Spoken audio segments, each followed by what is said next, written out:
सत्यपाल मलिक की बात सही है तो वो गवर्नर रहते हुए चुप क्यों रहे? अमित शाह का पलटवार। जम्मू कश्मीर के अंतिम राज्यपाल रहे सत्यपाल मलिक ने हाल ही में पुलवामा हमले समेत कई मुद्दों पर सनसनीखेज खुलासे किए थे। वहीं इसे लेकर देश में सियासी बखेड़ा खड़ा हो गया। विपक्षी कांग्रेस इसे लेकर सरकार पर लगातार हमलावर है। वहीं सत्यपाल मलिक के खुलासों के बाद उन्हें मिले सीबीआई नोटिस को लेकर सवाल का जवाब देने के साथ ही गृह मंत्री अमित शाह ने उनकी विश्वसनीयता पर भी सवाल खड़े किए हैं।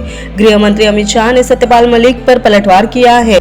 इंडिया टुडे राउंड टेबल कार्यक्रम में गृह मंत्री अमित शाह ने सत्यपाल मलिक के खुलासों से जुड़े सवाल पर कहा है कि आपको उनसे ये भी पूछना चाहिए कि उनको ये सारी बातें हमारा साथ छोड़ने के बाद ही क्यों याद आ रही है। उन्होंने कहा कि अंतरात्मा उस वक्त क्यों जागरूक नहीं होती जब लोग सत्ता में होते हैं। वहीं अमित शाह ने सत्यपाल मलिक की विश्वसनीयता पर सवाल उठाते हुए कहा है कि इस पर जनता को सोचना चाहिए। उन्होंने कहा कि सत्यपाल मलिक की बात सही है तो वे गवर्नर रहते हुए चुप क्यों रहे? इसके अलावा सत्यपाल मलिक को गवर्नर रहते हुए ही इस विषय पर बोलना चाहिए था।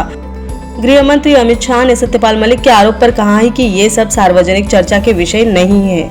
इसके अलावा उन्होंने कहा कि मैं देश की जनता को इतना जरूर बताना चाहूंगा कि भारतीय जनता पार्टी की सरकार ने ऐसा कुछ नहीं किया है जिसे छिपाना पड़े। इसके अलावा गृह मंत्री ने ये भी कहा कि कोई अपने राजनीतिक स्वार्थ के लिए हमसे अलग होकर कुछ कहता है तो इसका मूल्यांकन मीडिया को भी करना चाहिए, जनता को भी करना चाहिए।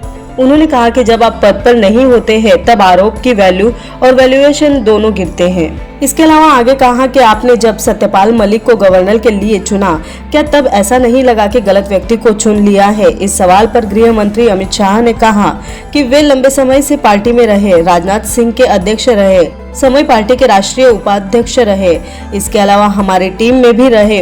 उन्होंने कहा कि राजनीतिक में ऐसा होता है। अमित शाह ने कहा कि अब कोई अपना रुख बदल ले, हम क्या कह सकते हैं।